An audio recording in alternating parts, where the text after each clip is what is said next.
Hi, everybody, and welcome once again to Language Worker. So this is another one of those episodes where Vikram, I had never even seen him, and Lamia, we met some months ago in a networking event promoted by our friend from Indonesia, Ida Susana. So I was very, very interested in Lamia's activities, and I've always wanted to have an episode about India. So I thought this would be the perfect situation. I said, "Oh, I'll just bring another guest, right? She's the guest who's inviting a guest." So I usually do this, so it's not so uncommon because I think it's really interesting that people actually are free also to choose their partners to come and have this conversation with me. And so, you guys, you already know, if you like what we're doing here, just hit that subscribe button. Just leave your thumbs up, a comment, anything you want. I'd love to know your feedback about everything. But today is all about my Indian friends, Lamia and Vikram. Listen to this name. This is insane. I'm going to ask him to say it properly. And Lamia, obviously, I always ask for that because it's just fascinating to me. But this is amazing because it's one of those things that if we have been in the industry for quite some time, we know that there's a huge connection between our industry and India. And this is also one of the reasons why I wanted to have you guys here. But as you know, this is not prepared. Therefore, we can go in any direction. So I usually start, first let me say thank you so much, you guys, for accepting, even with our time differences and all of that. So in the end, we were able to work it out. So thank you so much, Lamia and Vikram. I'm Pleasure. going to do my best to repeat it as much as I can Yeah, it is a bit for of a me. Sounds mouthful. good to Yeah, us. Yeah. yeah, yeah. Yeah, it's amazing. So, So, first of all, we are really thankful for you to invite us over and having us over. And as how they actually greet in India, first of all, let me start with saying namaste to all the listeners and to everyone around in the world who are keen to know more about us in India. And yeah. me and Lamia had started we actually started doing languages. I think in 2009. That's right, Lamia. Mhm. 8. 2000, 2008. 2008. Yeah, and before that, we were connected with the advertising industry. So we were heavily into creating campaigns and a lot of other things like that. But it was in only when we deep dived into the world of languages when we got to know that there's so much more to explore than just creating the first level campaign idea in terms of how to make it reach to the masses. Because Mhm. from table to traveling to every street of India, and I don't know how much you know about India, but it's got so many languages. After every 200 kilometers, 400 kilometers, the language, cuisine, fashion, climate, everything changes. So it's a great journey. When someone gets into languages in India, it's a different ball game altogether. Hmm. I believe you, but let's go back even a little bit more. So, Lamia, I would say, so what kind of child were you living in a multilingual country like that? Is your family all from the same region? So these things are relevant in a big country, right? Like Portugal, we don't have these things, right? Because usually, even if your parents are from different regions, they were just, who knows, 30 kilometers away. So this is not the case for huge countries like that. So how was it for you? Growing up in a multilingual country, was your family an influence? Did you have to learn multiple languages? What was the story? So, what was the story with Lamia when she was still a little girl? So, hi, Rita. Thank you. Uh, so, while you're growing up as a child, as an Indian, it is understood that you're growing up in a multilingual country. And India is divided into different states, and every state has their own language. And we are well aware of the same. That if we are going to another country, if you're going down south, then the language changes. If I'm born and brought up in the west of India, and I'm born and brought up in Bombay, which is now Mumbai, which is in the state of Maharashtra. So our native language is Marathi, but I have grown up in a Gujarati speaking household. So by itself, I was multilingual, and the language that I have learned in school is Hindi. Mm. So this has been a learning from my education days, from So, my, is Hindi is there a language that you learn across the board, like every single person in India, like a lingua franca that you use that everybody else needs to speak in order to understand everything that's happening around the country? Is that the case? So English used to be our national language and the most commonly spoken language. Mhm. There are other languages now, or maybe mainly I think Tamil. Vikram will correct me if I'm wrong over here. I think Tamil has now sort of gained as much of visibility. But still, Hindi is the most understood and the most popular and the most spoken language, with it being taught in most schools except for, I think, East and for South. So West and the North of India, India being a very big country, Hindi is largely spoken. Uh, mo- Hindi is something that I can, speak on the road while asking directions, and I know I will get an answer. But if I speak in a Bengali, I will not get an answer unless I'm in Bengal. Of course. Yeah. So Right. it's like, sounds like another country, but no, we are in the same country. We're just in another part of the country.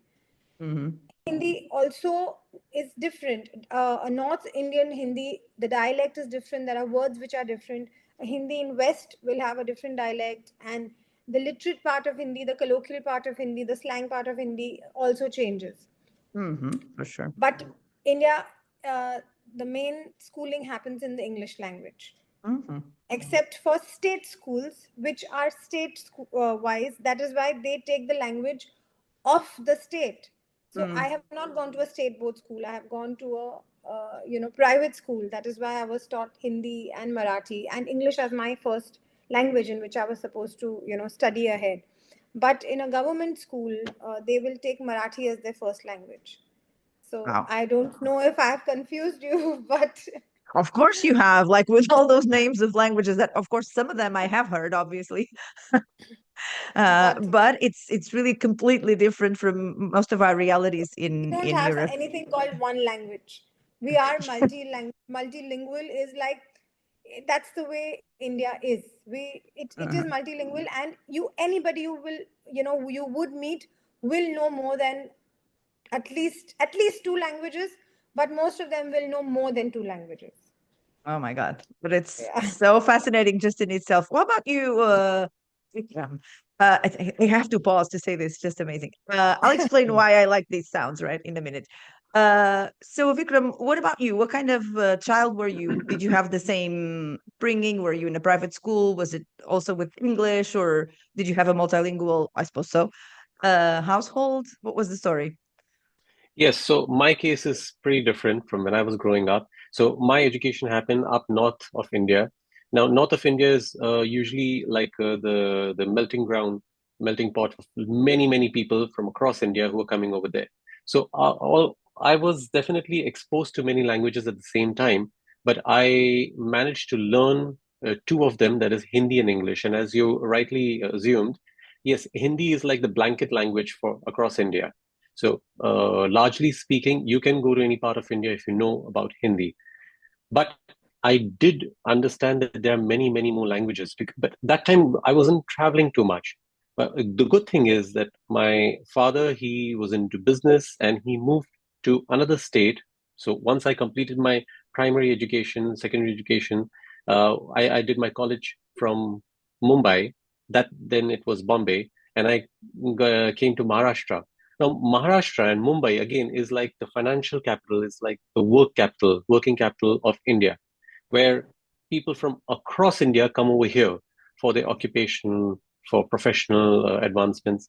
So this is where I was introduced to many languages, much more in a much more indulging manner. So which means that I was exposed to Marathi, of course, because I am in Maharashtra. That's the state language. But again, neighboring states like Gujarat and then Karnataka, Goa, and then we have Tamil Nadu, and then we have Hyderabad, Andhra Pradesh. So I was over there. I was talking to so many people because my father was into business, and I had to deal with so many vendors and clients at the same time. And this is much before I actually got into advertising. So from growing up to actually understanding that, oh my God, this is like there's so many more different people. It's like different nationalities in the same country. Because So it was people, normal somehow, right? Only when you realize that the rest of the world doesn't work like that. yeah, it doesn't work like that Yeah. because, and mostly speaking, what we assume, many of us assume when we are stuck in our own state, not as of now, of course, because of the internet and there's so much of traction happening between people now. People are open to traveling, but back in the days, people were stuck in their own hometown. They were pretty close in terms of moving out of the hometown. So they were always comfortable with three languages. We also have to understand one thing, that India is a land of colonization by the British, by the Portuguese, by the French, Right. and mostly, vastly by the Britishers. So for a long time, it was always emphasized that if you know English, you are cut above the rest. So most of the schools would emphasize that talk in English. If you want to go ahead in life, you talk in English, you be. But it is only recently, like say around say 15, 20 years ago, it's when the government, the people, the society realized that hey, we also have a language of our own. So let's start promoting that. Let's give it more emphasis. Let's have textbooks in our own languages. So that is what has helped us change the game in terms of our language capabilities in India, at least.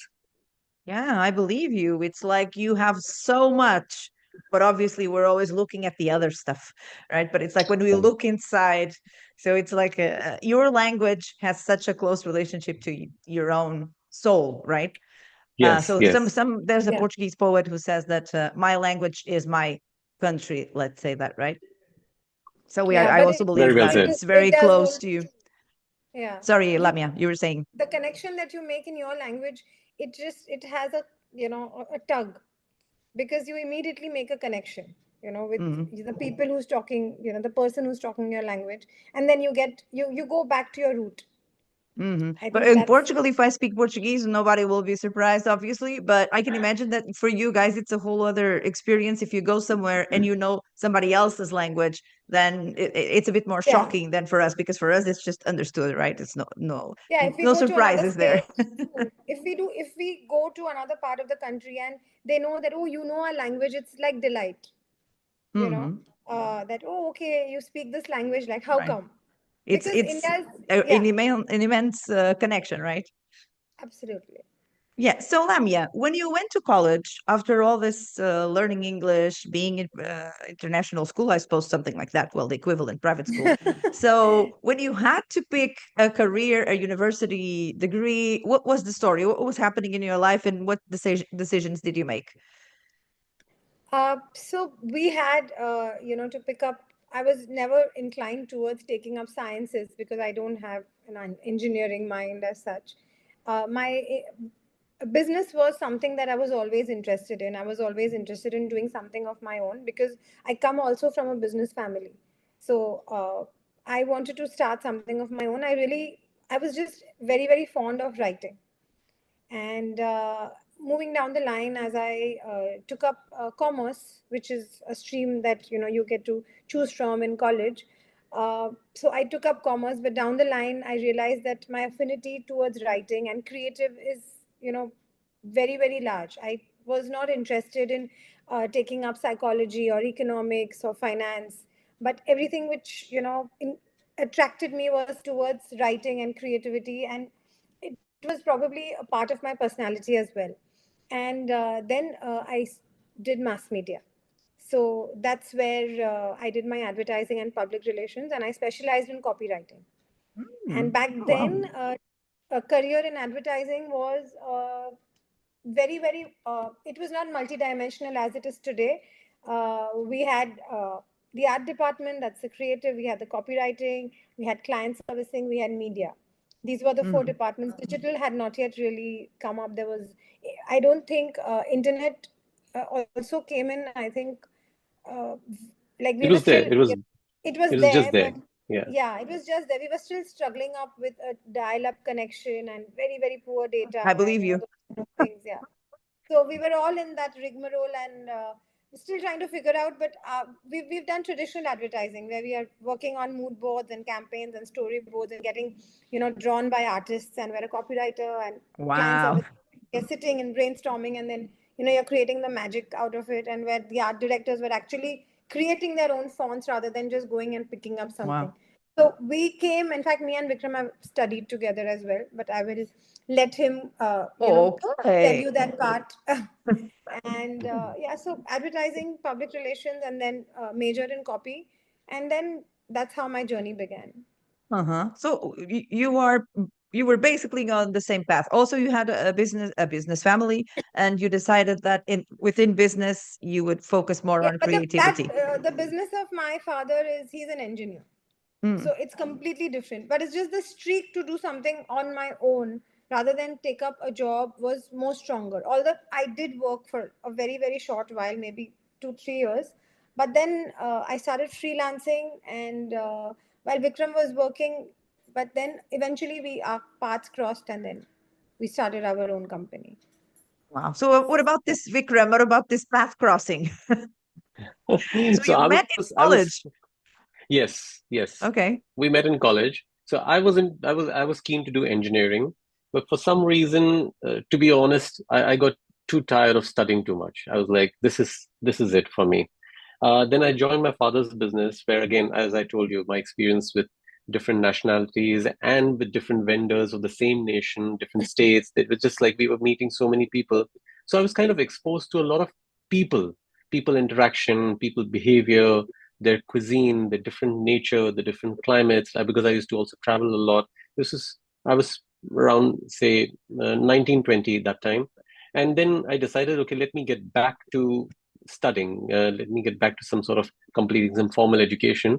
And that is when I stumbled upon this small, the smallest book in this entire course that is on advertising. And I loved it from the very start. I really loved it. I enjoyed it thoroughly. And then I said, okay, I'm good with communication, with talking to people, making a connect. So I think advertising is for me. And that's when we both met, and we were in the same college. Again, I too majored in copywriting and public relations.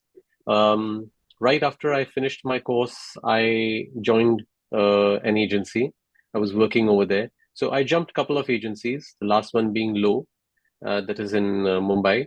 And then after that, one day, me and Lamya, we met up again, and we were speaking to each other. And I said that, listen, you know what? I think we should start something of our own. And she said, you know what? Even I'm keen on starting something of our own, because of something of my own, because we do have, there's so much more potential that we can do because of the protocols and so many layers.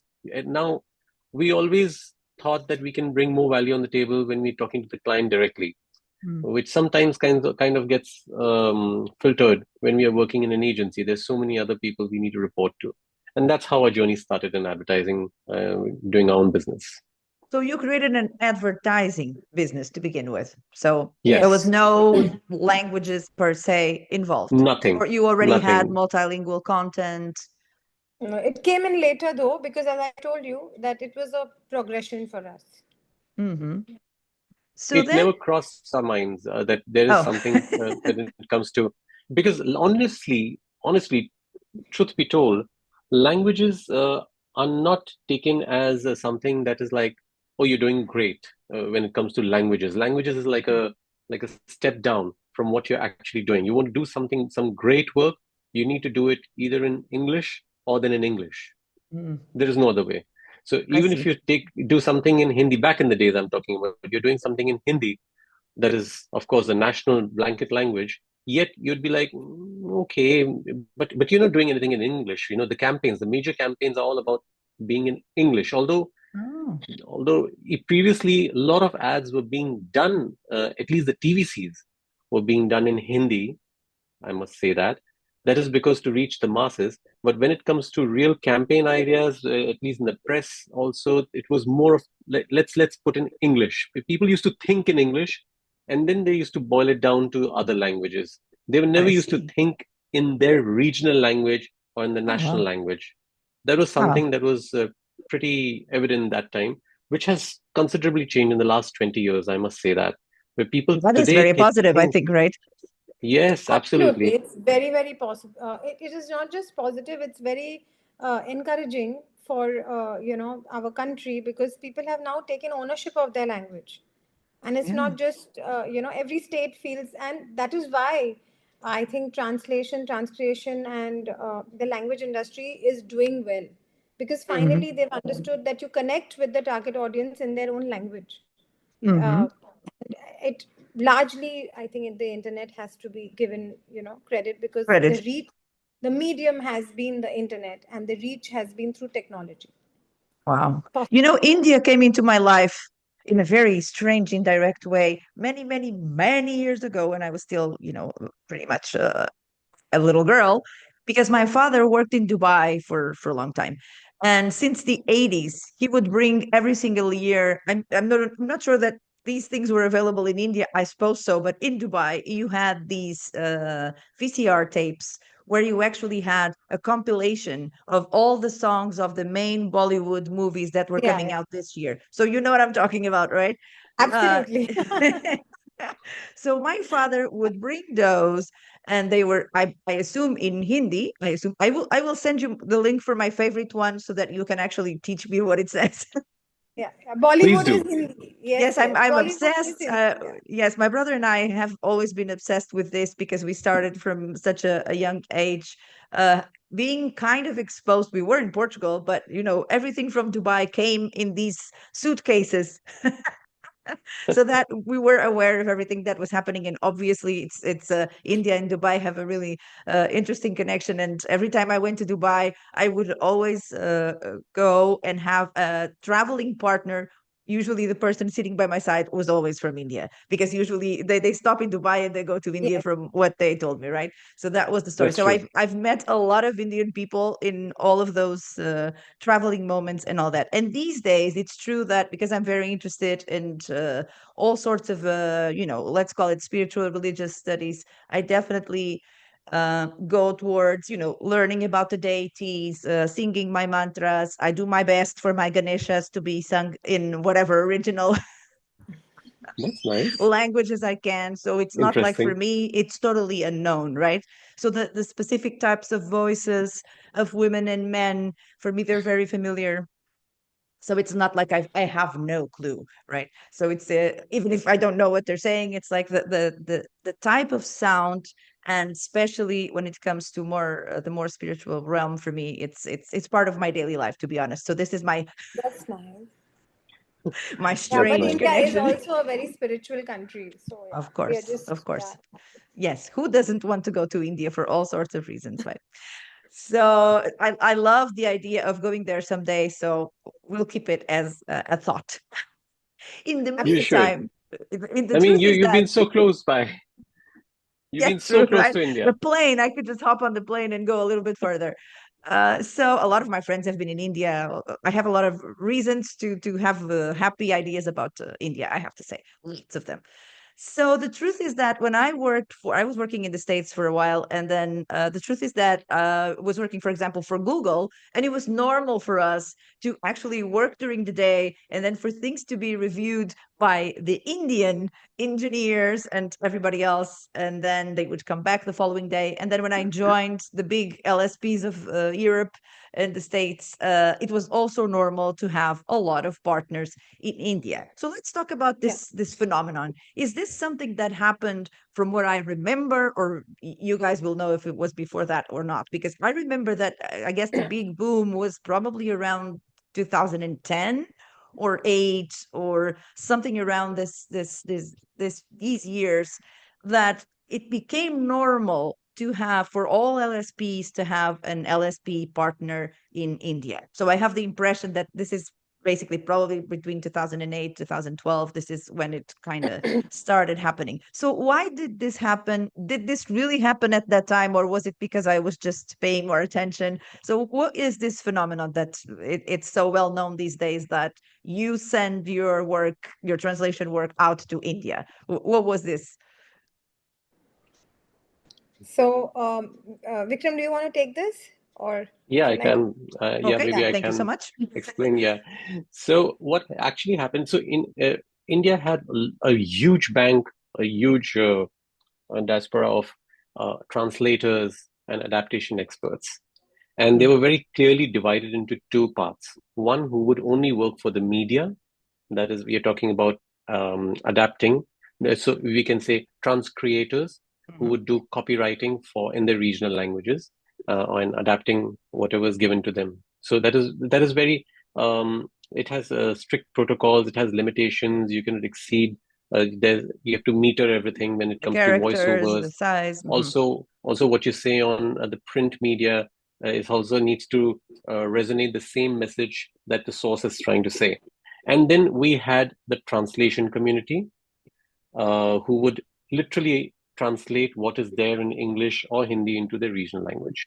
Now, having said that, this whole big community of translators and adapters, adaptation experts, they never came out in the open because India was still coming to terms with the internet activities and the kind of bandwidth that we have today.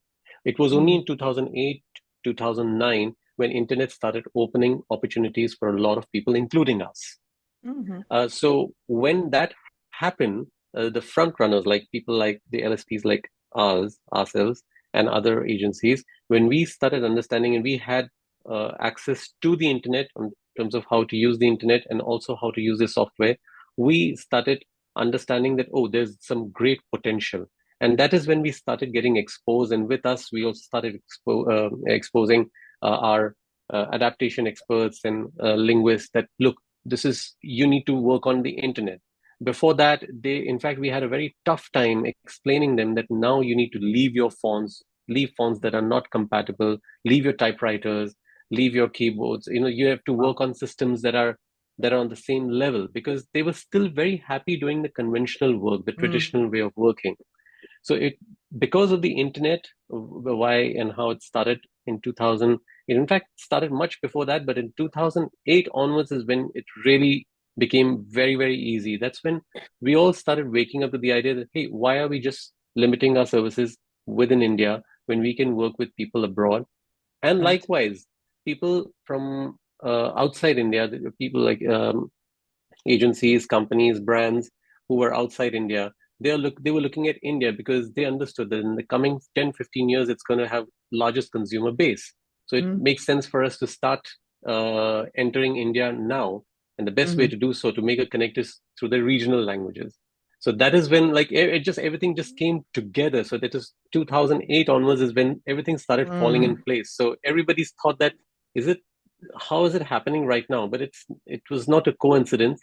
It was just that everything was just falling in place at the right time, at the right place for us. Yeah, that's what I had in mind. That was around that area that I started. But then I thought maybe it was just because I was paying more attention. But that's what I imagined. I'll That just too. add over here that Yes, of course. The internet boom is something that happened from 2000 onwards, where the .com industry really took charge. It was happening in the West, and it trickled down to India, because India was producing a lot of engineers and a lot of software professionals. This happened from 99 to maybe, and it continued. The people who couldn't sustain the .com, it bust. Okay, a lot of companies shut down. And the people who had joined these companies were the best minds. They got picked up by leading tech houses. And those technology houses created a lot of opportunities for their own people in India and for the Indians. And they send them, to off-site projects, in-client projects that were happening in the West. That crossover created a lot of people who went out of India to create opportunities for Indians again. A lot of money was being pumped into India. Economy was doing well. Because of that, a lot of brands entered India which were not yet in India. For example, a soap which would only be available in West, but the parent company is one, like the parent company is Unilever, for example. Unilever was making X soap. X soap was not, we were not introduced to X soap in India. But suddenly they realized that, oh, now Indians are capacitated to use that soap. And because of that, now let us put that soap over here. That soap became available to India. Okay. A Malayali is somebody in Kerala. Kerala is down south. He would love and he could afford the soap, but he can't understand because it's in English, the poster. That's when they realize that we need to talk to that Malayali in his language. So a translator is not going to help, but a transcreation agency will help, and that's when advertising content comes into play. So these, I'm just giving you a very, very drop in the ocean kind of a answer, but this opened opportunities for transcreation agencies to come, and transcreation as a word is holistic. It is just not translating. It opens up doors for audio video production, typesetting, transcription, and so on and so forth. So it's like an entire supply chain that is happening because of, that one industry. So the Mm-hmm. boom was very, very steady. Uh-huh. It And wasn't so something it that was at came the same time that you started sending out work or getting work from abroad and also expanding in your own country in terms of so languages. Rita, I would say we were at the right place at the right time. How? Because we were already advertising professionals. So we already knew that creative, writing by itself is important. So Mm-hmm. if creative writing is important, creative translation is just a natural progression to this. You cannot write a line direct, indirect translation, because then the Mm-hmm. brand is not going to get what, it needs. The audience is not going to understand so well what the audience will understand in English. And the reason that they want to talk to their audience in a colloquialist way to make the sale. And that is the reason that the advertising industry also boomed, because of this. And internet also happened at the right time. So then digital came in. So chances of penetration were much higher. And this all came in synergy together. And Wow. I think it's still continuing. They say it's a magical country. I believe it. Absolutely. So the language industry is magical, I would say, for India, and it has given us immense opportunities.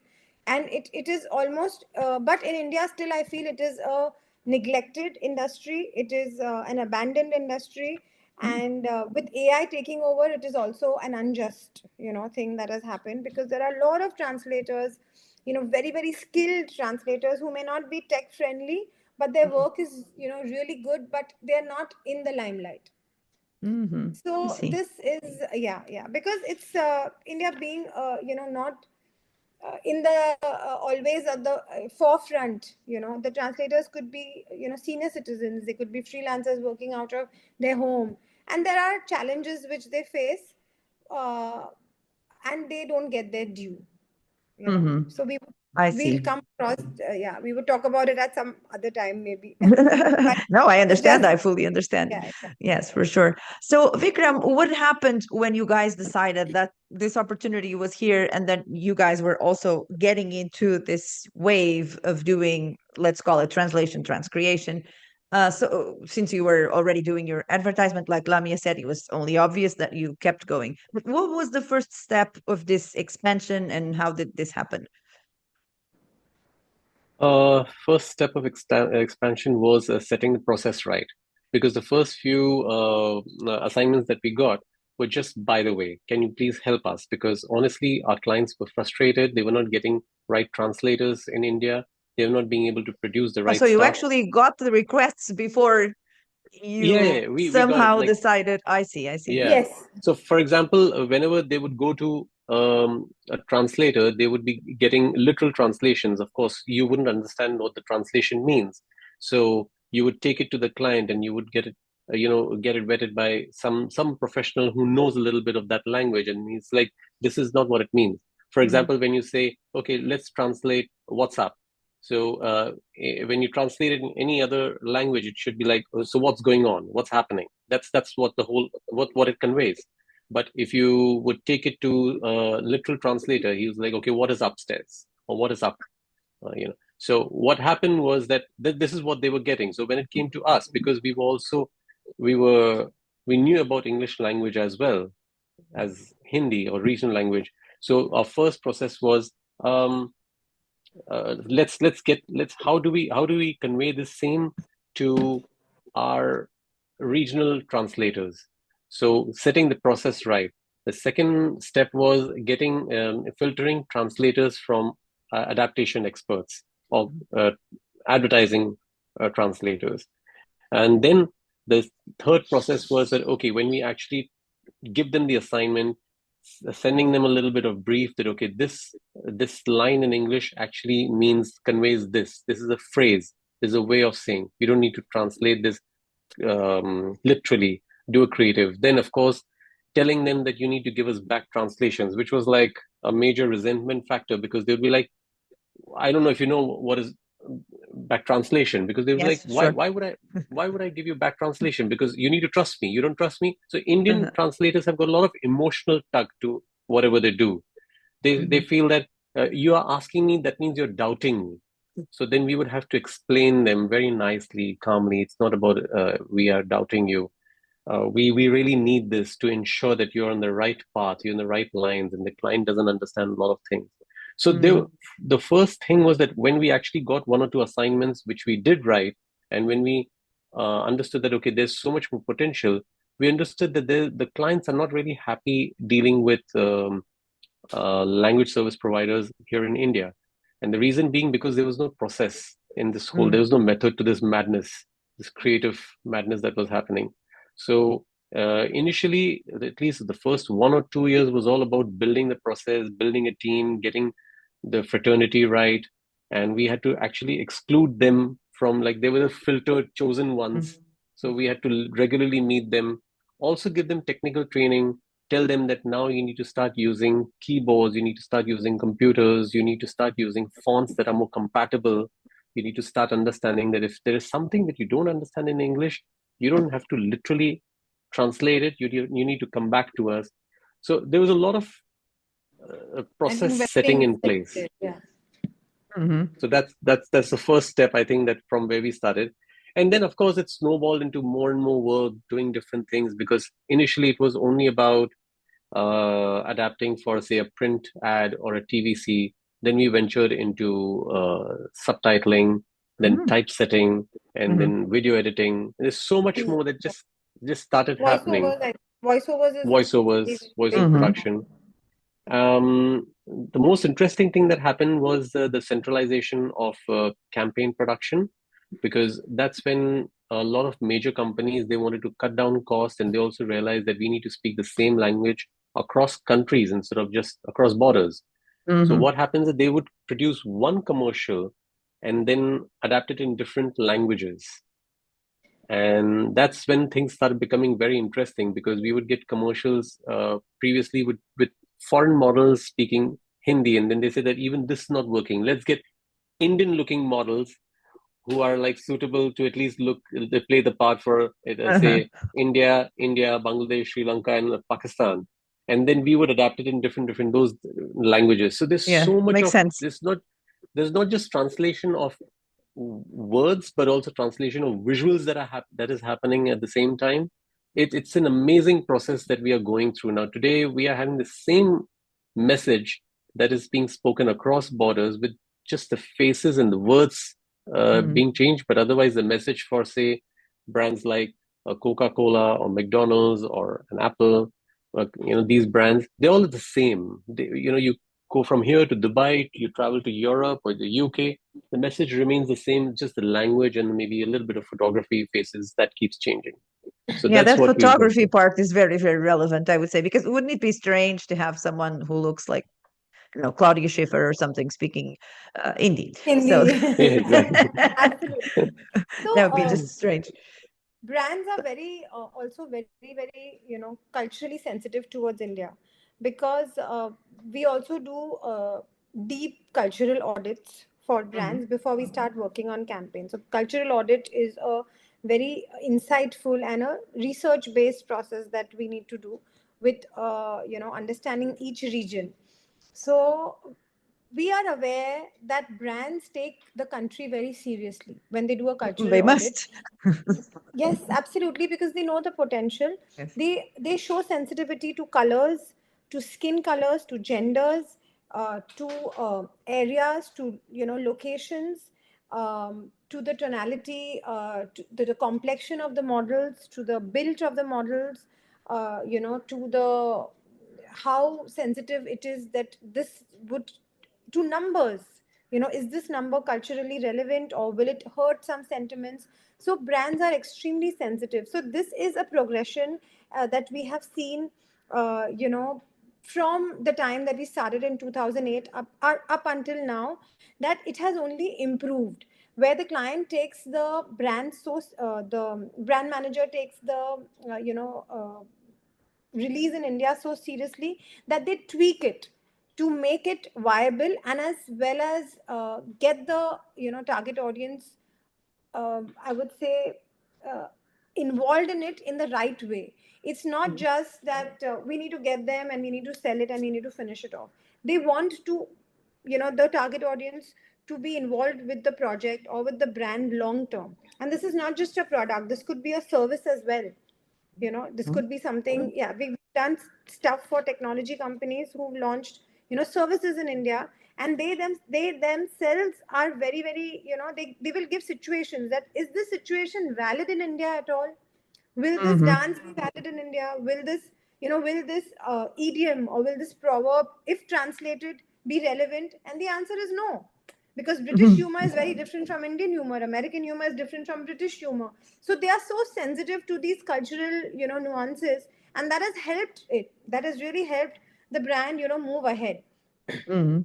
But this again, Rita, I may add, that is very relevant to the industry that we are in. This is not relevant to, technology and the AI localization, or, what it is. It is just relevant to the advertising and marketing content. Because this is not voluminous, translations like 2-3 lakh words a day. This is not what it is. We could take, they may give us about 2 to 3 days for one line. Yes, I It is, know. yeah, Of it's so course. relevant. Mm-hmm. So with all this, even culturally, how Vikram put it, that he mentioned about the whole process. So like how the writers are, because why are they culturally involved, is because the language is very close to their heart. So it all Mm-hmm. comes down, to the involvement in the language. Yes, for sure. Well, that's how we live, right? So we know how it goes. Yeah, That's our absolutely. lives. So, Vikram, what does your client landscape look like? So, is it more international, more national, more, of course, it's more marketing related, obviously, but is it more national brands, foreign brands, specific niches? What does it look like? So we have brands and clients coming in all shapes, sizes, and from everywhere in the world and in India. It and We are happy to accommodate everyone. It's nothing like that. We don't have any biases. But yeah, you know what? We have small brands coming. Like for example, just recently, the government of India, the government of Maharashtra, the Maharashtrian state government, they said that all brands need to have their store signage in regional language as well. So that one statement, that one law changed everything for every brand over here in Maharashtra. Every shop has got a sign that has also got regional language. So we are talking about it from a state level point of view. So from grassroots level to brands coming from international regions, and I don't think there's any foreign brand per se, there's any definition of a foreign brand anymore because all brands have become universal. Right. There's maybe it's just a change of name, but you would look at a brand like that over here it's Naxa, over there it's AXA, so it's all the same. Like over here it's Axe, and over there it's Lynx. So you kind of understood that hey, this is the same. It's the same thing, but maybe it's just the brand name is different because these guys started initially. But honestly speaking, there's so many brands now. Like as compared to yesteryears, maybe in 1990, 2000, when we would go visit abroad, we would um, we would be surprised by brands over there. I haven't heard of this. But today it doesn't surprise us at all. Wherever we go, if you're traveling abroad, when we go to stores over there, the malls over there, the brands that are the outlets over there, they're the same as what they are here in India because That's they've one of got the their bad presence over things here. in the world, in my opinion. It's too Yeah, much everything's just because looking the everywhere you same. go, and it's like it's easy to find Yeah, everything everywhere. That's why it yeah. surprises me that people go abroad and still go into those Zaras and those places in the world because it's like you have them in your country. Why would you travel abroad and visit those stores? But I guess the Exactly. world is Yeah. more and more like that for sure. Yeah. So But honestly speaking, do you that's like think coming. do Yeah. you specialize in something as in I know sometimes we don't look for things to happen in a certain way, but we tend to have clients that are, in a certain percentage, a bigger percentage. They tend to be in one specific area. Is it more, like Yes. Lamia was talking about soap. So is it more consumer products? So what is your case usually? So to be fair, we've got brands that are like consumer centric, travel centric, IT. Like we've also done work for Google, Apple, and many more such IT related companies, tech companies. So, but yes, FMCG brands or consumer brands is something that we really excel in because we have a very strong grip over the language, over the sentimental value of the language that is involved in that. We are more invested in that. We've also got more experience in that to say that. And yeah, Lamia, what do you think? Anything else other than this? Although there's so much of work that we've done. So consumer products industry, being fairly, I would say, but beauty industry, that really took our time in, I think, from 2000, I think 11 to I think 19. The beauty industry was huge in our portfolio. And now I think it would be equally uh, tech industry, that tech partners as well, but we are still doing transcreation only for them. It is not that we are doing anything to related with technology.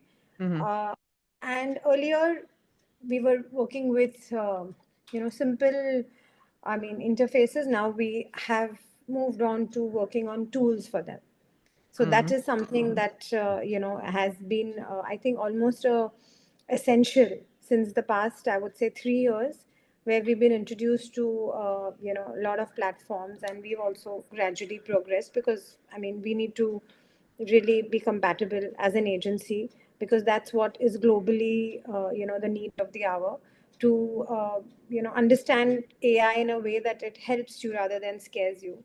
So we are following that path, and in turn we are also inducting all our linguists to be familiar with those platforms, because not necessarily that they are trained in that. And of course there are so many small differences of working on a Word document rather than working on a Trados or a Smart Link. I mean, there's a huge, Yes, for I mean, sure. I hear you because I do transcreation myself, and yeah. So definitely the last few projects were even for the same exact client, one project came in one format and the following project yeah, already yeah. came So in one of those platforms. So that yeah. that happens, but I think that as it really can get, you can really get bogged down with that one full stop not fitting in the character limit, and your page is not getting saved, and then the linguist is like, why is this not happening? And those little things that are, I think, creating those gaps. But I think we're kind of we are acclimatizing to that, and getting our team also getting our vendor manager management team to in turn to induct the vendors, that this is the way it is and this is the way it is going to be now. So how So that many people are you in your team? so if within our office we are about 10 to 12. Oh, But wow. yeah, if you see that for our database, our freelancer network, we're almost 300 plus, which Wow. but it could increase, because we are talking about multiple roles over here. We are not just talking about trans creators. We have sound engineers, we have VO artists, we have language coaches, then we have our translators, we have our typesetters, we have our proofreaders, we have our proof editors. So there are different roles for everybody, and that you multiply it into 18, 16 Indian languages, which are local, hyper local, and hyper local.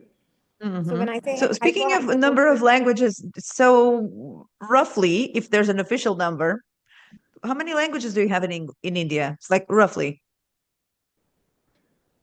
In So, Portugal, there's only three languages, okay?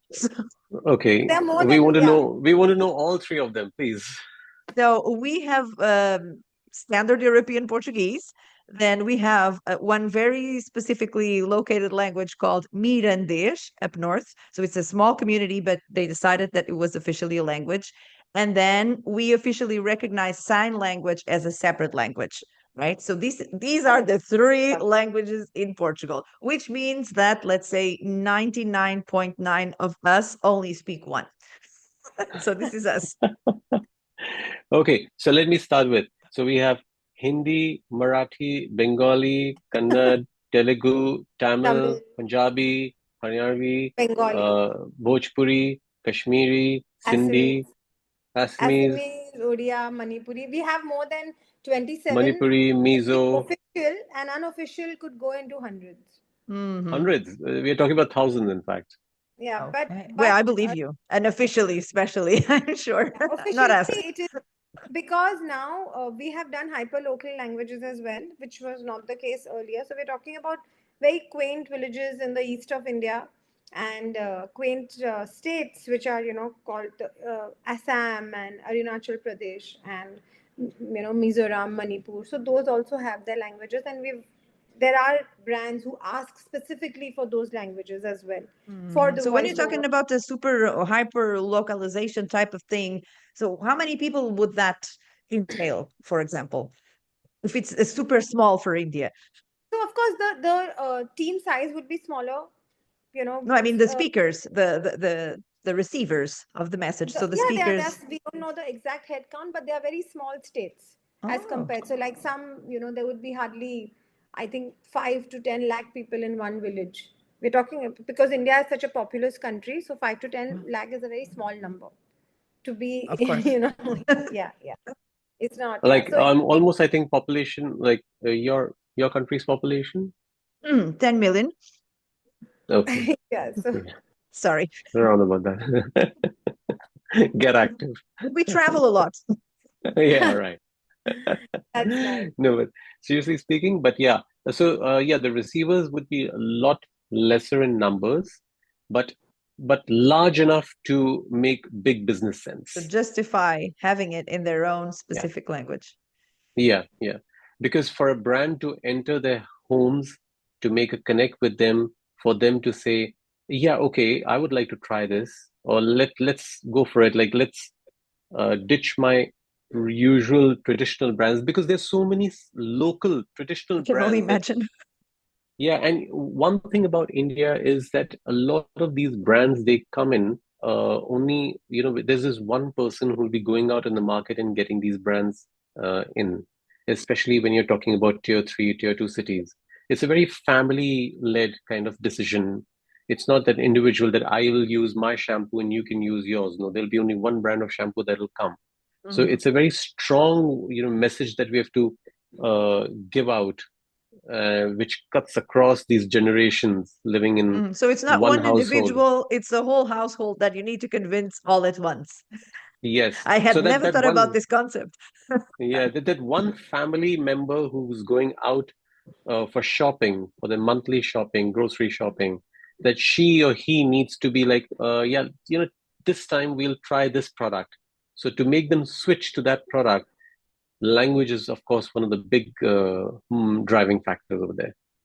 Wow, fascinating. I had never thought about it from this perspective, but it totally makes sense. Yeah. I'm sure everybody's going to agree with you, especially if you have, countries which are so embedded in such, cultures that have influenced Cultures, yes, the rest of yes. the world in such a way, Yeah. right? Because it's like for us, who doesn't dream about going to India? Everybody that I know. I hope That's Because so. it's I Everyone think should. so.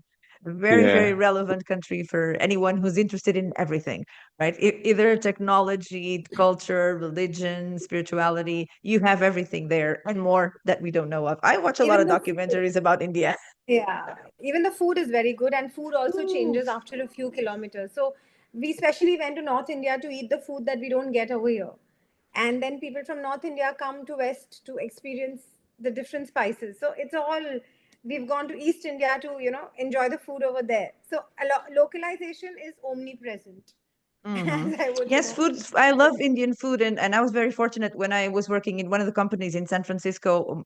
My cubicle partner was an engineer, and she was say. Indian, and we would have lunch together a lot because she lived right there. So I would go there, and it would be fascinating for me. I could never forget this plate because it was like a fried egg, something like this, a bit of rice, and then multiple little little mountains of spices that she would grab with one finger, another finger, and she would achar. make it into a bowl, and then she would eat it like this. And for me, it was just fascinating. And I ended up actually going to a Diwali ceremony when she had this big occasion, and the whole family, other friends were over. All were Indian except for me. So I also had. I can send you that photo. I Yeah, I'm you should. wearing whatever she had left that could fit me. And these days, I actually have a proper party Indian outfit that my father brought from Dubai. But I definitely was fascinating by all of that. So I was used to having lunch with the Indian friend, Sailaja, that's her name. She's still in San Okay. Francisco, and she definitely was fascinating in the way that she could just turn this fried egg into the most special, amazing meal that I've ever had. So this is my fantasy with India, right? So I could go right now. So That's nice. do you have dishes like and just to quiz you, like in Portugal, things like chicken vindaloo and We now what have all we've had Indian restaurants for a long, long time now, and it's like they're popping up more and more because we now have a lot of population from, for example, Pakistan, which is something new for us, or countries like that. So it's Pakistan and kind of Bangladesh, yeah. new for us, Bangladesh, obviously, kind of new for us here to have such a population from those countries. Indians, we've had always Indians here, very strong communities, usually in the furniture business. I don't know why, but either Hmm. supermarkets or furniture. That's what we would have. I have the fantasy of growing up with this store in front of me, a grocery store, where the lady was the only one there in our street with a phone. The lady's name was Farida, and she was there cooking her food. We would smell this curry, this all this stuff. This was totally unknown. So, like I say, I have a lot of references from Indian people, either in the States, in Spain, in Portugal. So they're everywhere for me. So it's important. But we've had now Indian restaurants for a long time. You can find them everywhere, good and bad. I'm Okay. sure. But we are now familiar, and it's normal that people now eat curry everywhere in Portugal, Yeah, even in yeah. other restaurants, things like that. That's 20 years probably. Yeah. In fact, curry is, I think, one of the most spoken words, according I to suppose one so. research that was in 23, I think, that, I could eat because it all curry is day, to be everywhere. honest. Okay. Yeah. Isn't it spicy for you? Well, I guess we have the mild version in the restaurants Ah, here, and in Spain and in the States too. You can get Yeah. those. The peppers would be The different. Yeah. peppers will tell you if they're very spicy or not. So I always go with the as little as possible, because I love a lot of strong, sweet food. The whole cinnamon kind of flavor is just very nice for me. So I like the warm stuff. so Spicy, safely just very speaking, warm. you've adapted it to the Portuguese way. Yeah. Probably did. Yeah. But I guess Yeah. everywhere it goes, you adapt it a little bit so that you're sure that the Yes. locals don't get too Yes. scared. Too alarmed. Yeah, exactly. That Yeah, happens. that's how it goes. Yes, for sure. Well, guys, thank you so much. This has been amazing. I've always had this fantasy of, Thank of you. having Lamia and then, of course, the guest, amazing guest. Thank you so much. But I missed one of the most important parts, one of the most important things that I should have done, which is to ask you to pronounce your full name in your real accent so that I don't just destroy your beautiful names. So, Lamia, Okay. which is this? What is your full name? My name is Lamya, Lamya Manghnani, Hmm. and yeah, that's it. That's the way it's supposed This to be is it. pronounced. Two names. Yeah, my Okay. husband's name would be in the middle, or before Hmm. marriage, it would be my father's name. Hmm. So otherwise, my name is Lamya and my surname is Manghnani. Yeah. Okay. So So beautiful names. And what about Vikram, who is not married to a man, so he doesn't have a husband, I suppose, doesn't have the husband's name in the middle? You do know that we are related, right? Me and Lamia? I don't. You don't? Okay. Well, then, sorry to spill the beans here. Yeah, we both are related. She's my wife. I had no idea. I'm so sorry. You said you met in no, college, and I just went with that. So I Yeah, didn't even think that maybe you were also married. yeah. So we thought that, like we were business partners. I was Oh, like, this okay, is let's his name. minimize I see this. now. Yeah, yes, yes, let's yes. minimize this profit sharing ratio. Why don't we get married? Let's keep everything in the house. Why I should see. I we? see. That's smart. Yeah. So That's smart. my name is Vikram Manghnani.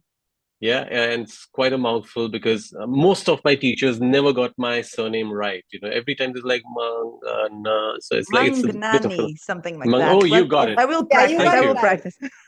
You Yes, got you it got right. it Thank right. you. You got I it You will right. put you it in should a come to India. mantra. This is the way I'll do it. You should come to India. I'll come to pick you up wherever you are.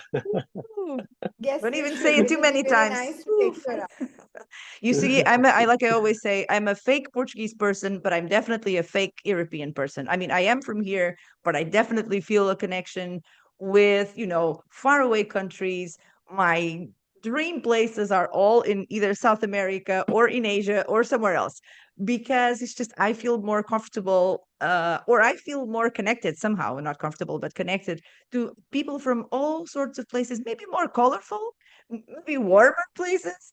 I guess that's the way it is. So I always say Yeah. I'm a bit of an imposter for an European. I'm not a good example of an European. I always say, right? So I could go anywhere, really. I could live anywhere, and I would be happy, I'm sure. That's So nice. I'll think about visit. Well, actually, my partner from Magic Beans was just in India recently for a language event, a language industry event. So who knows next time if I'll join? You never know. That'll be nice. Please That'll do. be really nice. We'll be happy to have you over here. And we Okay. thoroughly enjoyed, Rita. It was a lot of fun. And you asked us questions which were really interesting. And it was not the same old things that, I've been attending so far. And I thoroughly enjoyed talking about, our journey right from childhood, which was very different and was, it's very nice to talk about it, to understand that, okay, this is from where we are coming. So thank you for bringing it up. Yes, personal perspective, I think, is the thing that interests me the most. Even if I love languages, I love language work, all of that, but definitely I think that personal perspective is what really connects us the most. So that's the intention of the language worker, actually. So That's thank you true. so much That's for true. saying that. Thank you. Thank you so much, you guys, and we will be in touch. Who knows? Maybe in India. We'll be in touch. Yes, We will be for in touch. sure. Thank you, Thank you, Rita. guys. Have a lovely Thank day you, and Rita. You managing the time. too.